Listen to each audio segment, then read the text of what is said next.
Aizvien vairāk ginekologi aicina pārus attiekties pret ģimenes plānošanu daudz rūpīgāk, lai laikus izrunātu aktuālos jautājumus ar ārstu un sagatavotu organismu lielajam notikumam.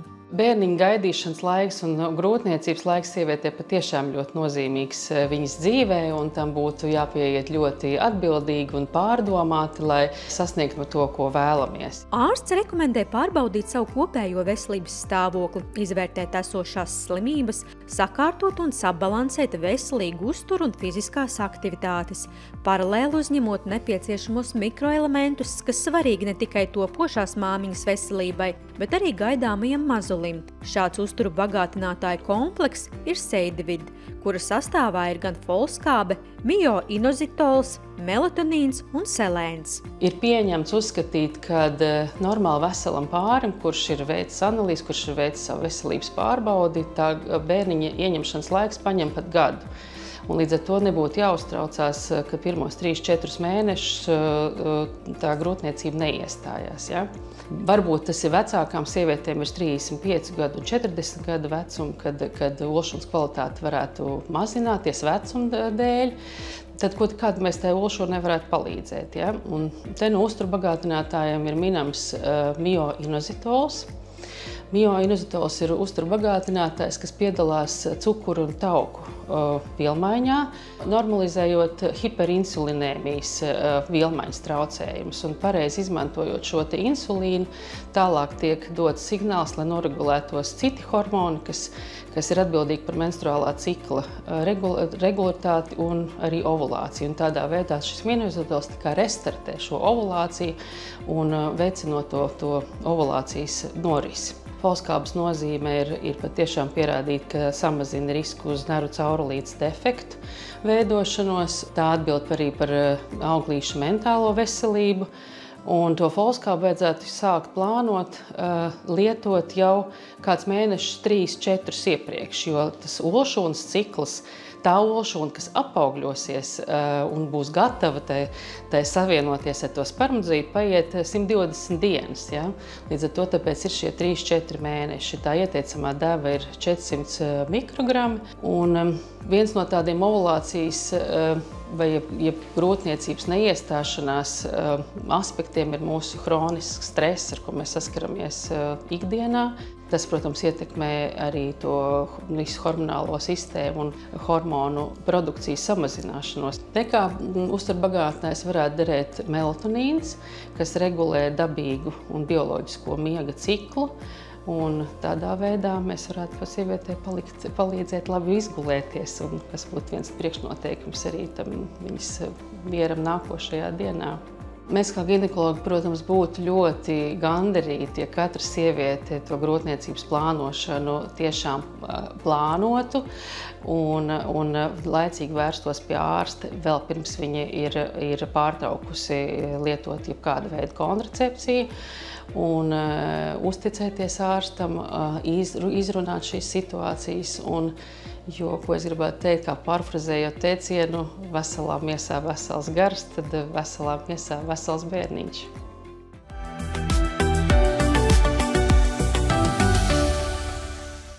Laiks runāt par bērnu mutes dobumu un zobu veselību. Vēršam katru vecāku uzmanību, ka neskatoties uz to, ka tie ir tikai piena zobi, to saglabāšana ir ļoti būtiska. Tas ir pamats smaidam pieaugušā vecumā.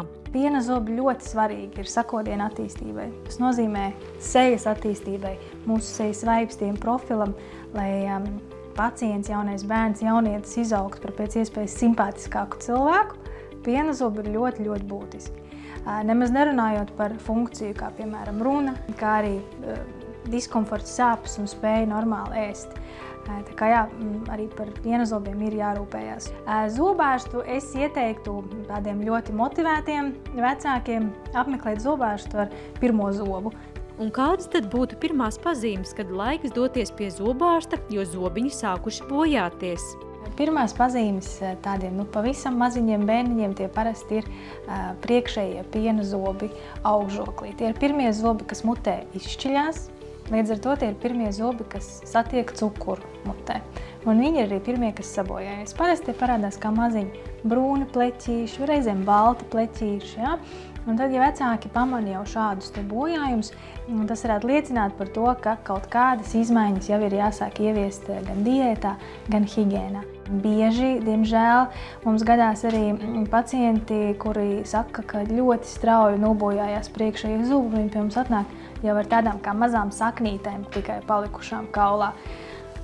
Tas ir krietni novēlots stāvoklis, kad mums ir grūti palīdzēt bez šo te zobu izņemšanas. Daudzi vecāki manot bojātus bērnu zobus, bailēs saķer galvu, jo saprot, bērns neļaus surpt. Viņš nav gatavs sadarbībai. Vai tiešām būs jāveic zobu labošana narkozē? Vēl viens punkts, kas noteikti vecākiem, ko es aicinātu ievērot, ir, ja viņi ir pamanījuši caurumus, šos caurumus nevajag baidīties tīrīt ar zobu birsti. Ja ir caurums, katru vakaru kārtīgi šrubējam, lai viņš ir tīrs uz nakti un ejam gulēt. Tā ir viena no vislabākajām piena zobu caurumu ārstēšanas metodēm. Mēs to saucam par karies arestēšanu, ka mēs viņu arestējam, apturam, tā tālāk progresīvi. Tad nākamais iejaukšanās līmenis būtu flora lakas likšana šim zobam virsū. Ja tas bērnam nesāp, tā nav ilga procedūra. Vecāki varbūt viņu drusciņu pietur, vai mēs viņu nedaudz apmēnam, paspēlējamies, un mēs varam uzlikt ar mazu otiņu nolakot šos te cauros zobiņus. Arī tas palīdz šo karies apturēt, lai viņš neprogresē tālāk vai neprogresē tik ātri. Ja? Varbūt bērns bišķiņ paaugsies un vēlāk mēs jau varēsim to zobu labot. Ir arī tā saucamās zobiem liek tādas kā kronīšas virsū, cepurītes metāla. Un šīs te arī ir ļoti laba metode, ko mēs varam bērniem darīt bez urpšanas, kas ļoti bieži ir nepatīkams process, bez lokālās anestēzijas, kas arī sagādā bērniem liels problēmas. Šī ir vēl viena metode, ko mēs varam pielietot. Moderns virziens zobārstniecībā tā noteikti ir minimāli invazīva zobārstniecība. Tas nozīmē, ka tā ļoti vienkārši izsakoties. Mums nav obligāti katrā situācijā pilnīgi jāizurbj karies. Ja? Mēs varam karies izņemt, varbūt daļēji ārā, nepilnīgi ārā, ļoti atkarīgs no konkrētā pacienta, uzlikt šim zobam plombi, un tas būs tāds kā ilglaicīgs pagaidu variants, līdz mēs to zobu varam pilnīgi atjaunot, kas ir ideāla situācija bērniem, kas ir bailīgi, kuriem ir grūti sadarboties. Un veids, kā mēs varam izvairīties varbūt no vispārējās anestēzijas vai kāda cita veida sedācijas, tad šī ir ļoti laba opcija. Un vēl būtiski atcerēties, ka rūpīga zobu tīrīšana ir visa pamatu pamats, ja vēlamies veselus zobus. Turklāt ir jāizvēlas fluorīdu saturoša zobu pasta ar 1455 ppm fluorīda koncentrāciju.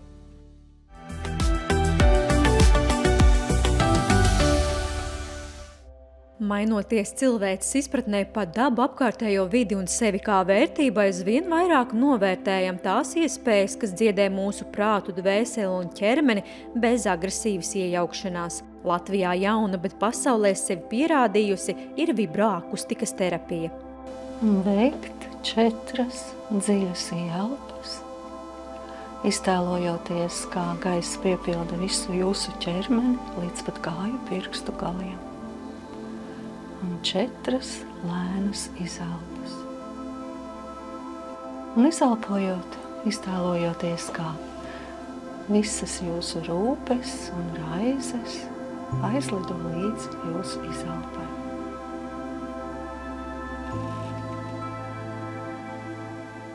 Vibroakustiskā terapija, tā ir skaņu terapija, kur tiek izmantot zemo skaņu frekvences, diapazonā no 20 līdz 120 Hz.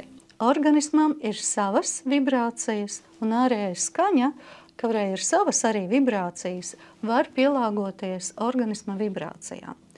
Tad, kad organisms ir vesels, ka viņš nav stresā, viņam ir līdzsvarā šī viņa bioloģiskā rezonanses sistēma. Tikko organisms saslimst vai viņam ir milzīgs stress, šis līdzsvars šajā bioloģiskajā rezonanses sistēmā organismā tiek izjaukts.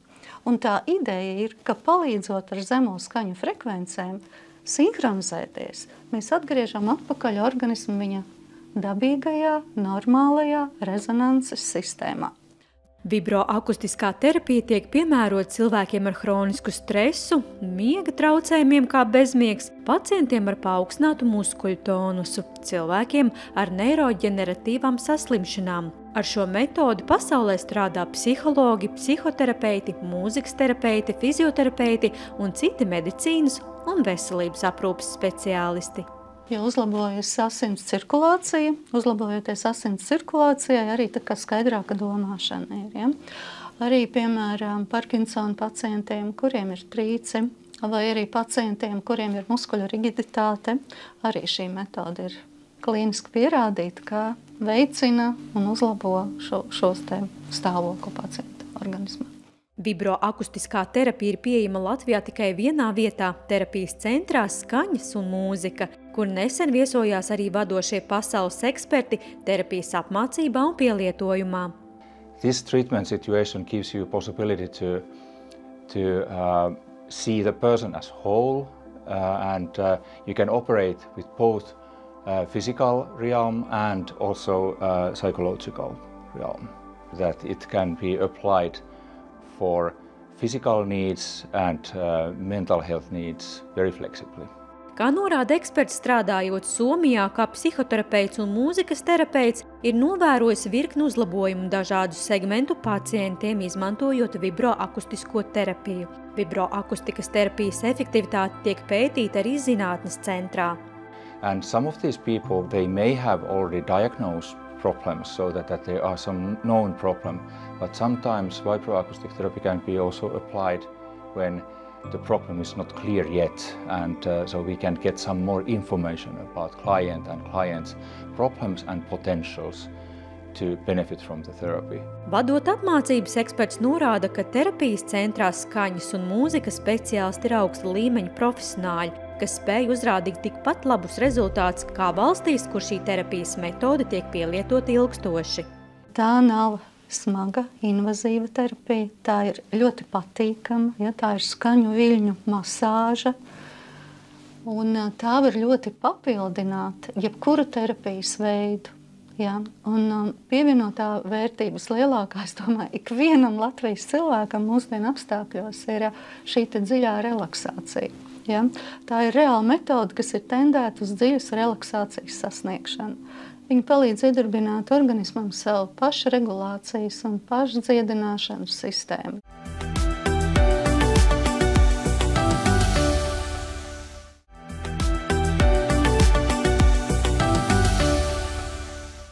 Novembris pasaulē tiek atzīmēts kā plaušu vēža izpratnes mēnesis, tādēļ aicinām ikvienu ieklausīties ekspertu teiktajā, lai pasargātu sevi un sev piederīgos.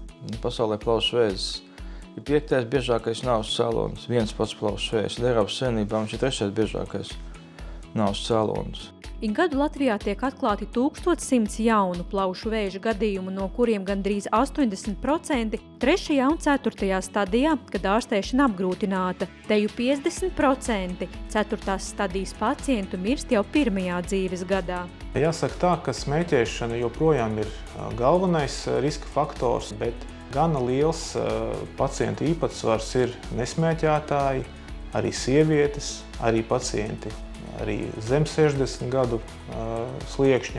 Visbūtiskākā problēma, ja runājam par plaušu vēzi, ir lielie mirstības rādītāji, kā iemesls ir vēlīna atklāta slimība. Cilvēks lielākoties dodas pie ārsta vien tad, kad izjūt jau sūdzības, kā klepus, aizdusa, krēpas ar asins pieaugumu. Tas nozīmē, slimība jau ir ielaista. Jebkurš plaušu veidojums ir jāuztver kā potenciāls vēzis, kamēr nav pierādīts pretējais. Un šāda diezgan agresīva pieeja ir tā, kas reālajā dzīvē glāb cilvēku dzīvības. Lai mazinātu mirstības rādītājus, pats būtiskākais ir ne tikai smēķēšanas atmešana, bet agrīna diagnostika. Īrijā mums ir ļoti veiksmīga pretsmēķēšanas kampaņa. Šobrīd redzam mazāk plaušu vēža gadījumu kā līdz šim. Mēs ceram ieviest skrīninga programmu cilvēkiem, kas smēķē vai kuri ir pārtraukuši smēķēšanu, veicot datortomogrāfijas izmeklējumu gadu vai reizi 2 gados, lai atklātu plaušu vēzi agrīni. to pick up lung cancer early. Latvijā plaušu vēža skrīnings netiek veikts, bet tā nepieciešamību atzīst nozares speciālisti.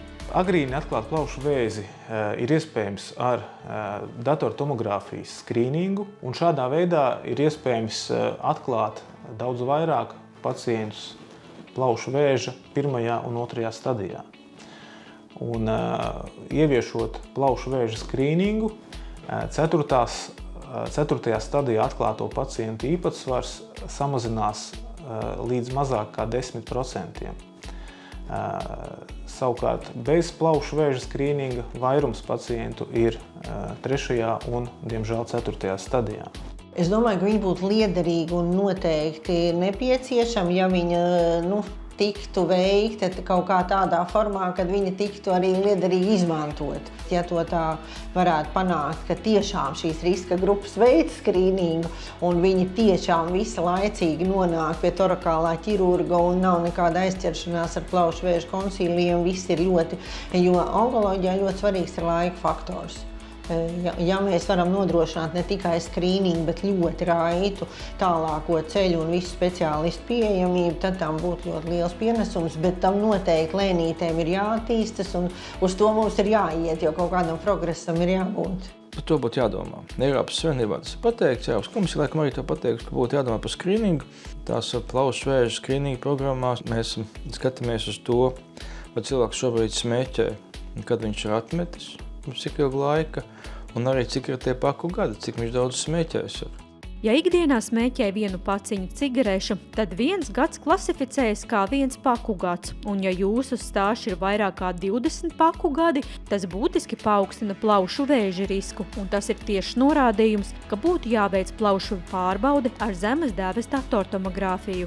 As earlier as it's detected the cancer, the better are the chances that you can live.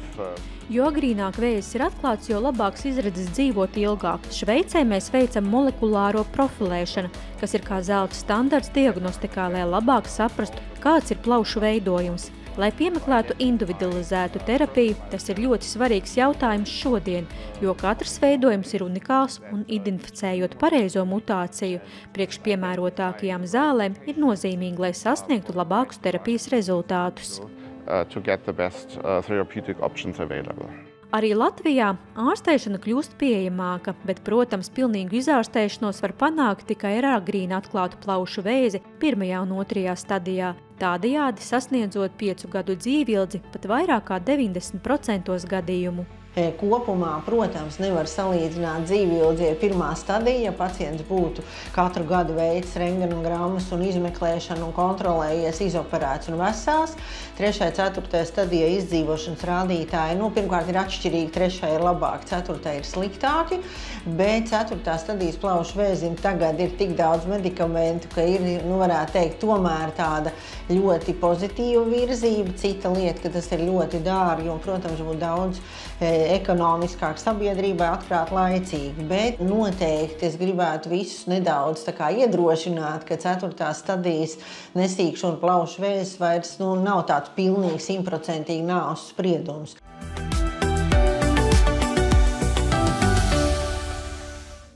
Ik katrs no mums zina, lai uzveiktu slimību pēc iespējas īsākā laikā nepieciešama diagnostika, kas ļauj patoloģiju atklāt agrīni, tādējādi ārstam sniedzot iespēju sastādīt pēc iespējas efektīvāku un veiksmīgāku ārstēšanas plānu. Un viena no šīm visefektīvākajām un nekaitīgākajām attēldiagnostikas metodēm ir magnētiskā rezonanse.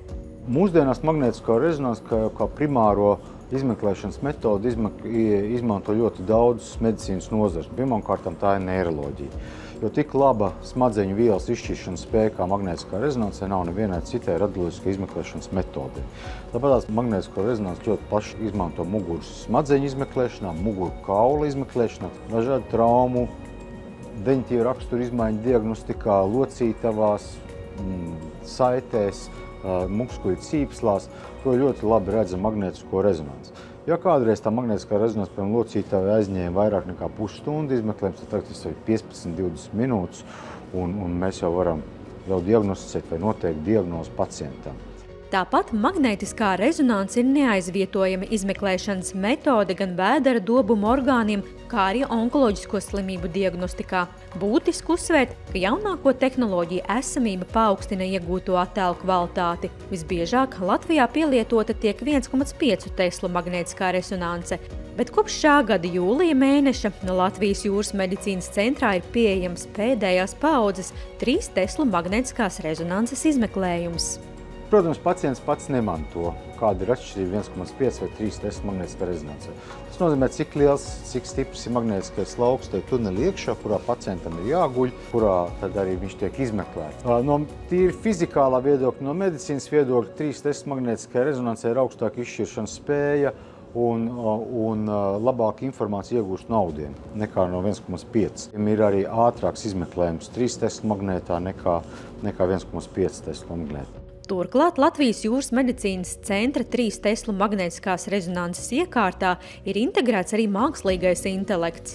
Šis mākslīgais intelekts, jeb datorprogrammas, kā es labāk tās sauktu, pirmkārtām uzlabo attēlu kvalitāti, jo viņš šim konkrētam aparātam, un es domāju, arī daudziem citiem aparātiem, viņš noņem troksni, respektīvi noņem to signālu, kas nāk no pacienta, kas mums nav vajadzīgs. Un līdz ar to mēs iegūstam ātrāk un labāk un kvalitatīvāk reālu attēlu un viņu varam analizēt. Respektīvi, izmeklēšanas laiks ievērojami saīsinās. Tālāk arī mēs varam izveidot tādas izmeklēšanas programmas, kuras pēc tam mēs varam apstrādāt savos datoros speciālos, darba stacijās, klienta serveros vai arī personīgos datoros un iegūt to informāciju, ko cilvēks ar savu aci, ja bārsts ar savu aci pat neredz, ko tikai datori var izkalkulēt, ja izskaitļot to informāciju, kāda ir ieguldīta tajā attēlā. Un mēs varam uzlabot diagnostiku jau ar datoru palīdzību. Tāpat izmeklējums pacientiem ir kļuvis patīkamāks. Ir samazināts trokšņu līmenis, lielāks atvērums, kas būs atvieglojums arī lielāka izmēra pacientiem. Ir samazināts kustību artefaktu risks. Tas ir kļūdu risks pacientam pie kustībām, kas dažbrīd ir neizbēgami, ja konkrētajā mirklī pacients izjūt spēcīgas sāpes pie ilgstošas nekustīgas pozas. Un vēl svarīgi zināt, ka 3 Tesla magnētiskās rezonanses izmeklējums šobrīd ir pieejams katram pacientam viņam ērtākā laikā, negaidot garās rindās. Pievienotā vērtība ir tā, ka jūras medicīnas centrā ir pirmkārt multiplās sklerozes centrs un multiplās sklerozes pacienti bez magnētiskās rezonanses vispār nevar vairs dzīvot. Tā ir diagnostika un sekošana ārstēšanai dinamikā, kā vai zāles iedarbojas, neiedarbojas, cik veiksmīgi iedarbojas, un gadu desmitiem pacientiem ik pa laikam tiek veikta magnētiskā rezonanse. Šis aparāts palīdz šiem pacientiem šo izmeklējumu veikt daudz ātrāk un kvalitatīvāk. Otram kārtām ķirurģijā, kā jūs minējāt, un ortopēdijā, kas arī šeit notiek, tātad pirms iespējamās operatīvās ķirurģijas, vai operatīvās manipulācijas, lai ķirurgs zina, kādas apjoma operācija viņiem ir sagaidāma. Tās pamata izmeklēšanas metodas. Ir, protams, arī patreiz tiek veikti pētījuši, zinātniskie pētījuši šī aparāti, ņemot vērā, ka viņa iespējamo programmu nodrošināšana tiek veikti valsts pētījumi uz šī aparāta, tā zinātniskā vērtība arī ir pievienota. Magnētiskās rezonanses izmeklējums ir kā zelta standarts daudzās medicīnas nozarēs. Izmeklējuma saņemšana īsā termiņā ļauj ne tikai ārstam iegūt pilnīgu izpratni par pacienta veselības stāvokli, bet sniedz arī pacientam iespēju ātrāk uzsākt atveseļošanās ceļu.